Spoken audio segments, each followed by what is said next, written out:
નમસ્કાર મારા બાલક વિદ્યાર્થી મિત્રો, અલગ ધણી સાહિત્ય ચેનલમાં આપનું સ્વાગત. અર્જુન ડાભી આપનું સ્વાગત કરે છે. તો આજે આપણે જોઈશું કે ભાઈ લંકાપતિ મહારાજા રાવણ એને પોતાની જ દીકરીને ભંગીના દીકરા સાથે કેમ પરણાવી. ભંગીનો કક્ષા એટલે નીચી કક્ષા ભંગી, જે આપણે જો કે જે ગામમાં ઝાડુ વારે, ગામનો સાફ કરે, એને આપણે ભંગી કહીએ છીએ. તો રાજા રાવણ આટલા બધા જ્ઞાની હતો, આટલા બધા શક્તિશાળી હતો, એને દેવોને પણ પરાસ્ત કરી દીધા હતા. અરે શનિદેવને એમને પોતે જેલમાં પૂરી દીધા હતા. તો આટલું બધું રાજા રાવણની તાકાત હોવી હતી, આટલા બધો જ્ઞાની હતો, આટલા બધા શક્તિશાળી હતો, અને એમાં લંકાપતિ. તો એને એવું શું કે એની દીકરીને ભંગી સાથે પરણાવવી પડી. તો આ વાત પડી છે રાજા જનકથી. આની શરૂઆત રાજા જનકથી થાય છે. તો એક વખત રાજા જનક અને એમના 5 સિપાહીઓ એ વેશ પલટો કરીને નગર ચર્ચા જોવા નીકળ્યા છે. અને અમે રાજા જનક દર વખતે નગર ચર્ચા જોવા અમુક ટાઈમે નીકળતા હતા. કંઈ એમને એવું હતું કે ભાઈ મારા રાજ્યમાં પ્રજા કેટલી સુખી છે, કેટલી દુઃખી છે, કઈ પ્રજા કયું કાર્ય કરે છે, કઈ પ્રજા કયું કાર્ય કરે છે, કઈ પ્રજા કઈ રીતે જીવન જીવે છે, આ બધો જ ઇતિહાસ રાજા જનક રાખતા હતા. તો એમ રાજા જનકની નજર એક સ્ત્રી અને એક બાળક ઉપર પડી. ત્યારે રાજા જનકે દ્રશ્ય જોયું તો એ બાળક એ સ્ત્રીના સ્તન ઉપર ધાવે છે, મતલબ એનું સ્તનપાન કરે છે, અને પાછું રડે છે, પાછું ફરી પ્રયાસ કરે છે, ફરી રડે છે, ફરી પ્રયાસ કરે છે, ફરી રડે છે. તો રાજા જનકને થયું કે શું કહેવાય, આ સ્ત્રીના સ્તનમાં દૂધ નથી, તો બાળક રડે છે કેમ, અને સ્ત્રી કોણ છે, અને સ્ત્રી પણ સ્થિરતામાં હતી.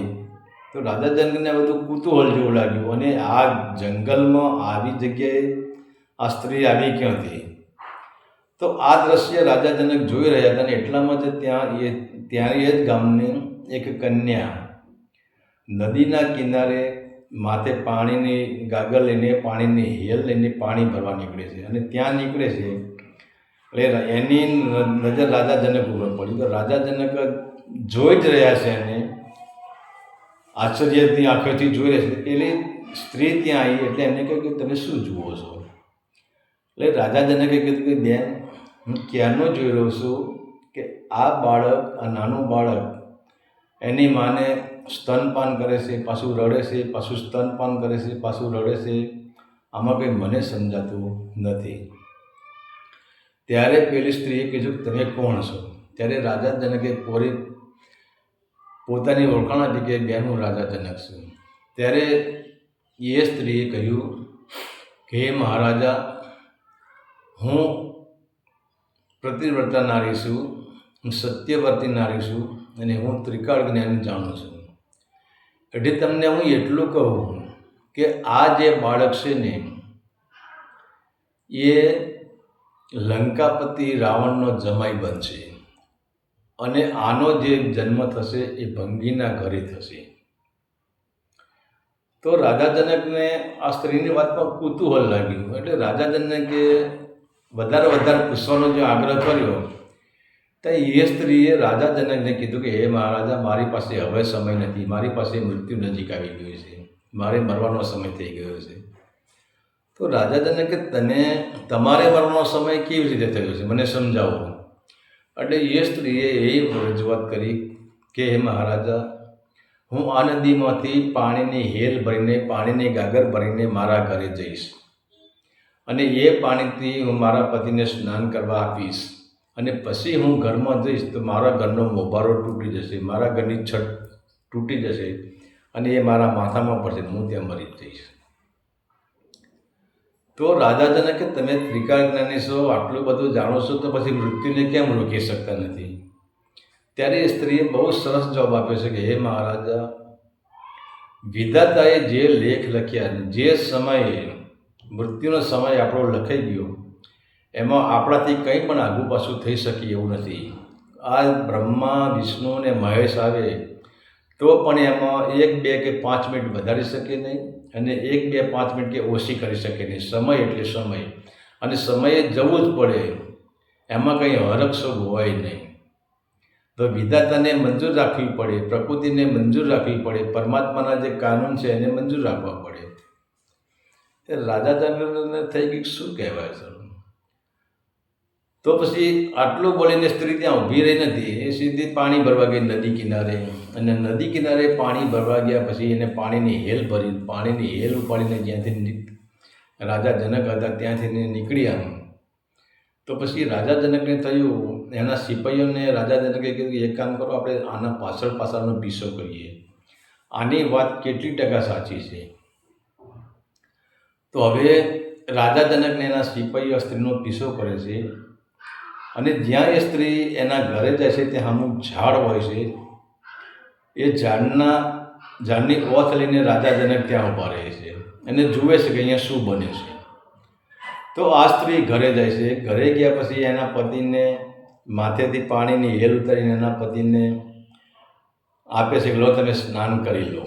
અને એનો પતિ સ્નાન કરવા બેસે છે, અને આ સ્ત્રી જ્યાં ઘરમાં જાય છે અને ત્યાં જ ઘરની છત તૂટી જાય છે, ઘરનો મોગ તૂટી જાય છે, અને સીધી જે સ્ત્રીના મસ્તકમાં આવશે સ્ત્રી તેમ મરી જાય છે. તો આનો અફસોસ તો રાજા જનકને થયો જ, પણ હવે જે બનવાનું તે બની ગયું.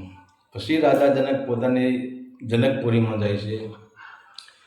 હવે રાજા જનકને એક પ્રશ્ન એવો પૂછે છે કે આ સ્ત્રીએ, આ સતીએ, આ પ્રતિવ્રતા નારીએ મને એ વાત કરી છે કે જે બાળક સ્તનપાન કરી રહ્યું છે અને રડી રહ્યું છે એ જ બાળક લંકામાં જન્મ લેશે, અને એ પણ ભંગીના ત્યાં. અને એ ભંગીનો દીકરો એટલે આ બાળક લંકાપતિ રાવણ એનો જમાઈ બનશે. તો હવે જનક રાજાને તો એવું થઈ ગયું કે હવે ક્યારે હું લંકા જવું ને આ બધી રજૂઆત કરું. તો પછી જનક રાજાએ નક્કી કર્યું કે ચલો હવે તો લંકા જવું જ પડશે. તો 2-4-5 મહિના પછી મહારાજા જનક લંકામાં જાય છે. અને લંકામાં ગયા પછી લંકાપતિ રાવણ મહારાજા જનકનું સ્વાગત કરે છે. અને રાવણને પણ એવું થાય કે કોઈ દિવસ એને આજે રાજા જનક છેક જનકપુરથી લંકા સુધી ધક્કો ખાતો, નક્કી કંઈક મહાન કાર્ય હશે. રાવણ બહુ જ્ઞાની માણસ હતો, ભલે અહંકારી હતો, પણ એનામાં વિવેક ને જ્ઞાન તો હતું જ. તો હવે રાજા જનક અને લંકાપતિ રાવણ બંને બેઠા છે. ત્યારે લંકેશે કીધું કે હે મહારાજા, અહીં લંકા સુધી આવવાનું તમારું પ્રયોજન શું?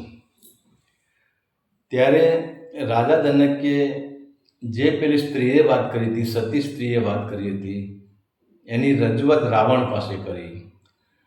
અને કે હે રાવણ, મેં આવું દ્રશ્ય જોયું છે, અને એ સ્ત્રીએ મને એમ કહ્યું હતું કે આ સ્ત્રી છે એનો પુત્ર જે અત્યારે સ્તનપાન કરી રહ્યો છે એ લંકામાં એક ભંગીના ઘરે જન્મ લેશે, અને એ લંકાપતિ મહારાજા રાવણનો જમાઈ બનશે.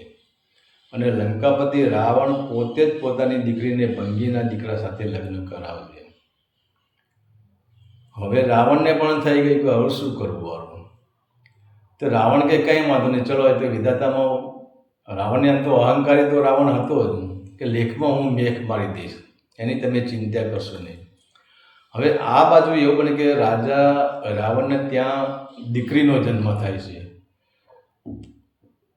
ત્યારે રાવણે દરેક દેવોને બોલાવ્યા છે કે હવે જનક રાજા મારા ત્યાં આવે એને મને આવી રજૂઆત કરી છે, તો આ લેખમાં મેખ મારવાના છે. ત્યારે બધા જ દેવો કહે છે કે હે રાવણ, બધું જ થઈ શકે, પણ જે પ્રકૃતિને મંજૂર છે, જે પરમાત્માને મંજૂર છે, જે સમયને મંજૂર છે, એમાં જેનું જે વિધાતાને વિધાત્રીને મંજૂર છે એમાં કોઈ જ કંઈ કરી શકે નહીં. તો એ પછી દેવો ત્યાંથી વિદાય લે છે. પછી ત્યાં રાજા કે રાવણ કે કંઈ વાંધો નહીં, જો વિધાતા જ્યારે લેખ લખવા આવે ત્યારે વિધાતાની ખબર. ત્યાં વિધાતા એ દીકરીના લેખ લખવા આવે છે. ત્યારે રાજા રાવણ વિધાત્રીને પકડે છે અને કહે છે કે તારે અહીંયા કેવા લેખ લખવાના છે, મને કહી દે. ત્યારે વિધાતા કહે છે કે હે લંકેશ, લેખ મારે લખવાના નથી. હું તો ફક્ત મારી કલમ આ તમારી દીકરીની, તમારી કન્યાના કપાળે મારી કલમ અડાડીશ અને પ્રકૃતિને, પરમાત્માને જે લખવું હોય લખે. હું કોઈના લેખ લખતી નથી. પણ હા, એક વાત છે, જે લખાઈ ગયા પછી હું વાંચી બતાવું કે આમાં શું લખ્યું છે. તો રાજા રાવણ કહે વાંધો નહીં. ત્યારે રાજા રાવણ વિધાત્રીની સાથે સાથે જ રાજમહેલમાં જાય છે અને વિધાત્રી જે રાજા રાવણની દીકરી એ સૂઈ ગઈ હતી, મતલબ 6 મહિનાની જ હતી, 6 દિવસની, 6 મહિનાની, 6 મહિના, છઠ્ઠા દિવસે લેખ લખાય. તો છઠ્ઠા દિવસે વિધાતા લેખ લખવા આવી હતી અને એ વિધાત્રીએ જ્યાં એ કન્યાની અહીંયા ત્રિકુટી ઉપર એની કલમ મૂકી અને પછી અંદર લેખ લખાઈ ગયા. લેખ લખાઈ ગયા પછી રાવણે કીધું કે બોલો વિધાત્રી, આમાં કેવા લેખ લખાણા? ત્યારે વિધાત્રીએ કહ્યું કે હે લંકેશ, હે રાવણ, તમારી દીકરી બહુ જ્ઞાની થશે, બહુ સુશીલ ને સુંદર શીલવંતી થશે. પરંતુ અહીંયા તકલીફ તમારી દીકરીને ને તમારી તકલીફ એક જ છે કે શું, કે તમારી દીકરીના જે લગ્ન છે એ નીચમાં નીચ કોમ એટલે કે ભંગીના દીકરા સાથે તમારે કરવા પડશે. તો રાજા રાવણને થઈ કે હવે એક બાજુ જનક રાજા તો મને કહીને ગયા હતા, તો વિધાતી પણ આવું કહે છે કે તમારા લગ્ન ભંગી સાથે કરવા પડશે. તો રાજા રાવણને અભિમાન કે ચલો ભલે એના લેખ જે લખાણા હોય, પણ લેખમાં હું મેખ મારી દઈશ, આ લેખ હું ખોટા સાબિત કરીશ. ત્યાર પછી જનક રાજાએ રાજા રાવણને કહ્યું કે તમારા લંકામાં ભંગીના ત્યાં તમારી દીકરીનો જન્મ પહેલાં એ દીકરાનો જન્મ થઈ ગયો છે અને ભંગીના ત્યાં જ. તો પછી રાજા રાવણ તપાસ કરાવે છે કે કયા ભંગીના ત્યાં દીકરાનો જન્મ થયો છે. અને ત્યારે ખબર પડી કે ભંગીના ત્યાં દીકરાનો જન્મ થયો છે. તો રાજા રાવણ એના માણસો દીકરાને ઉપાડી લે છે અને રાજા રાવણ તો એમ કહે કે આ દીકરાને મૃત્યુદંડ આપી દેવો હોય. પણ ત્યાં શું બધા ડફોર ના હોય? ભલે રાવણ કુળ હતું, રાક્ષસ કુળ હતું, દાનવ કુળ હતું, પણ કોઈના અંદર તો દયા હોય. તો ઘણા એવા માણસોએ એવી રજૂઆત કરી કે ના, આને મૃત્યુદંડ આપી દેવો નથી, પણ આપણે એક કામ કરીએ, આપણે જંગલમાં છોકરાને મૂકી દઈએ તો પછી આ ઓટોમેટિક મરી જવાનો છે. આ જંગલમાં હિંસક પશુઓ આવશે અને ફાડી ખાશે અને આપણે મારવાની જરૂર નથી, એની રીતે જ મરી જવાનો છે. ત્યારે રાજા રાવણે પોતાના 4 રાક્ષસોને આ દીકરાને સોંપી દીધો અને કહ્યું કે તમે આને બરાબર જંગલના મધ્ય મૂકી આવો, જેથી કરીને આને હિંસક પશુઓ ફાડી ખાય. પરંતુ એક કામ કરજો કે આના ડાબા પગનો અંગૂઠો છે ને એ કાપીને મારી પાસે તમે લેતા આવજો. તો હવે આ રાજા રાવણના માણસો એ છોકરાને લઈને જંગલમાં મૂકી આવે છે. એના ડાબા પગનો અંગૂઠો કાપીને રાવણને આપે છે કે લો આ ડાબા પગનો અંગૂઠો. હવે આ બાજુ કેવું બન્યું કે પ્રકૃતિનો નિયમ છે, પરમાત્મા જન્મ આપે, આપણે કે ભગવાન ભૂખ્યા સુવડાવે, આ ભૂખ્યા ઉઠાડે પણ ભૂખ્યા સુવડાવતો નથી. તો હવે આ બાળકને 3 દિવસ થઈ ગયા છે, 3 દિવસથી આ બાળક ભૂખ્યો છે અને પોતાના જમણા હાથનો અંગૂઠો મુખમાં રાખીને ચૂસે છે. તો પછી બ્રહ્માજીને થયું કે આ એનો જે ચૂસવાનો અને જે બાળક રડે છે અંગૂઠો ચૂસતો એ પોકારશે બ્રહ્માજી પાસે પહોંચ્યું અને બ્રહ્માજીને થયું કે શું કહેવાય, આ બાળક 3 દિવસથી ભૂખ્યો છે. તરત બ્રહ્માજીએ વિધાત્રીને બોલાવી વિષ્ણુને કહ્યું કે તમે પાલન પોષણ કરો, જરા વિચાર તો કરો, આ બાળક 3 દિવસથી ભૂખ્યો છે અને ભોજન કેમ મળ્યું નથી. અને વાત પણ સાચી છે કે બ્રહ્માજી તો સર્જન કરતા છે અને વિષ્ણુ પાલન પોષણ કરતા છે. એટલે જ માના જ્યારે ગર્ભાશયમાં બાળકનું સ્થિરતા આવે, બાળકનું બંધારણ થાય એ પહેલાં તો ભગવાને એના સ્તનમાં બાળક માટે દૂધ તૈયાર કરી દે છે. તો પછી બ્રહ્માજી કે આવું કેમ બન્યું? ત્યારે વિષ્ણુજીએ ત્યાંથી વિધાત્રીને મોકલી છે કે વિધાત્રી તું જા અને આને તું દૂધ પીવડાય. હવે આ વિધાત્રી એ બાળક પાસે ગઈ છે જંગલમાં અને તેને પોતાનું દૂધ પાય છે. અને પછી તો વિદ્યાર્થીના હાથે આ બાળકનો ઉછેર થયો, એમાં શું ખામી હોય? પૂરેપૂરો પાવરફુલ આ બાળક બની ગયો, તીરંદાજી એવી, એનામાં શક્તિ એવી. અને ત્યારે બેઠી બેઠી વિધાત્રીનો જ્યારે ટાઈમ મળે એટલે એક જહાજ બનાવતી હોય છે જંગલમાંથી. આ દીકરો અને વિધાત્રી, દીકરો લાકડા કાપી લાવે છે અને વિધાત્રી એમાંથી એક વહાણ બનાવતી હોય છે. એટલે નાની સ્ટીમર જેવો વહાણ બનાવે છે. અને જ્યારે વિધાત્રીએ આ દીકરાને 18 વર્ષ સુધી રાખ્યો છે, 18 વર્ષ સુધી વિધાત્રીએ આ દીકરાને સાચવ્યો છે. પછી તો 18 વર્ષનો થયો એટલે કહ્યું કે બેટા, હવે હું તને આ જહાજ બનાવ્યું છે, મેં આ વહાણ બનાવીશ ને તારા માટે જ બનાવ્યું છે. તું આમાં બેસીને લંકામાંથી સામા ટાપુએ, એટલે મને તો એવું લાગે છે કે આપણે એક જૂની કહેવાય છે કે લંકાની લાડીને ઘોઘાનો વર. મને તો એવું લાગે છે કે આ વાત અહીંયા સાચી પડે એવું મને લાગે છે. તું સામા ટાપુએ જતો રહે, ઘોઘા બંદરે જતો રહે. ત્યારે કહેવાય છે કે એ 18 વર્ષનો બાળક, એ વિધાત્રીએ જે જહાજ બનાવ્યું હતું એ જહાજમાં બેસીને ઘોઘા બંદર તરફ જતો રહે છે. હવે ઘોઘામાં જ્યારે આ દીકરો જાય છે ત્યારે ત્યાંના જે મહારાજા હોય એ એમને મૃત્યુ પામેલા હોય છે. પણ ત્યાં એક દિવસ નક્કી હોય છે કે ભાઈ સાતમ ને સોમવારના દિવસે જ્યારે રાજનો પહેલો સવારનો દરવાજો ખુલે, અને સવારનો દરવાજો ખુલે અને પહેલાં જેના દર્શન થાય એને રાજા તરીકે એની નિમણૂક કરી દેવાની. તો આવો કંઈક રાજનો નિયમ હશે ઘોઘાનો. તો પછી હવે બની એવું કે આ દીકરો જહાજમાંથી ત્યાં સામા કિનારે પહોંચી જાય છે અને ત્યાંથી પછી જહાજમાંથી નીચે ઉતરીને રાજ્ય તરફ પ્રયાણ કરે છે. અને ત્યાં એ દિવસે જ એવું બન્યું કે આ રાજમહેલના દરવાજા ખોલવાના જ તૈયારી સવારે.